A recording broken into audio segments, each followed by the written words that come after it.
In this video, I'm going to walk you through how you can generate purchase orders from Gather.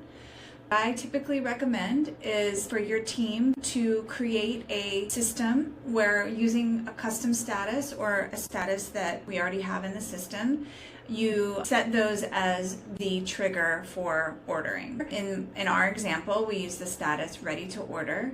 So I actually find that switching into spreadsheet view is going to be better for this as well. So you'll go under display, select spreadsheet view. And then from here, you'll select whatever status it is that triggers that next step to purchase. So again, in our example here, it's ready to order. And then another thing that you might want to consider doing is, if you're just working with purchasing, you don't need a whole bunch of information here in this view. You can actually filter out what you don't need. So if we go into display and we go under this icon here, we can remove any of the columns that we don't need. So I'm going to go ahead and I'm going to remove area, schedule, type. I want to keep status and supplier. I might want item tag, item name. I'm going to remove that SKU number. I'm going to remove the URL, and I'm going to remove some of this pricing information, because if I'm sending these to a vendor, I don't need a lot of this information. So I'm just going to stick with designer price, quantity, and extended designer price. And you may even decide you don't even need that stuff. So you can get these filtered down to just the bare minimum. And I'm going to go ahead and remove this invoice number. And actually, I'm just going to remove all of these status date trackers here, because we're actually just in purchasing mode. We don't need all these. So you can see now I'm just working specifically in the columns that I need.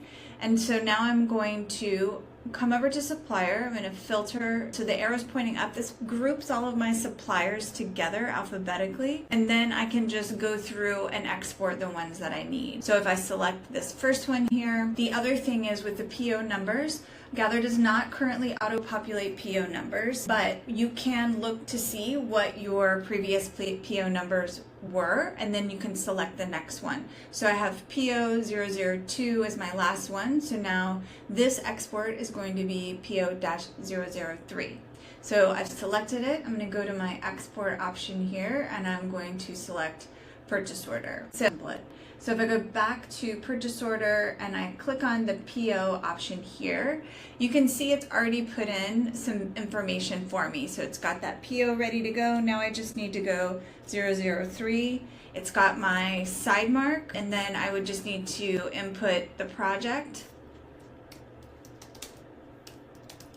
And then, my location, if I wanted to put in the location of this.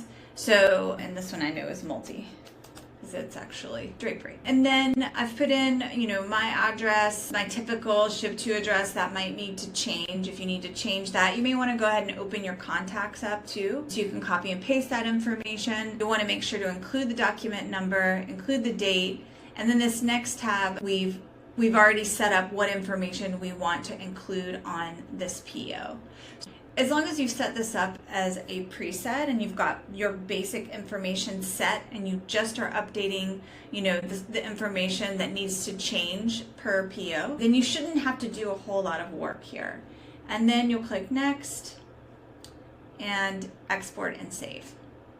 So we'll go and view that. So that's the purchase order, and we can go to statuses, we can see the PO number, and we can also update this PO submit date if we want to. If we ordered something online and we already have an acknowledgement, or a number, an invoice number or something we want to include here, we can put that there. Maybe you already know the estimated ship date and you can update that information right away. Now, if you're doing bulk items, so if we have an item that has the same supplier, so you're going to be, putting those on the same purchase order, you can do a bulk update of that information. So if you wanted to go into actions after you've exported, let's say these two items that I have selected, then you can open up this edit option and you can add any information that you need to, like the date the PO was submitted. If you have acknowledgement number or an estimated ship date, you can bulk update that information all at once. The other thing I would recommend you get in the habit of doing is once you've placed an order that you change the status right away. So we had it ready to order, now we can change it to purchased.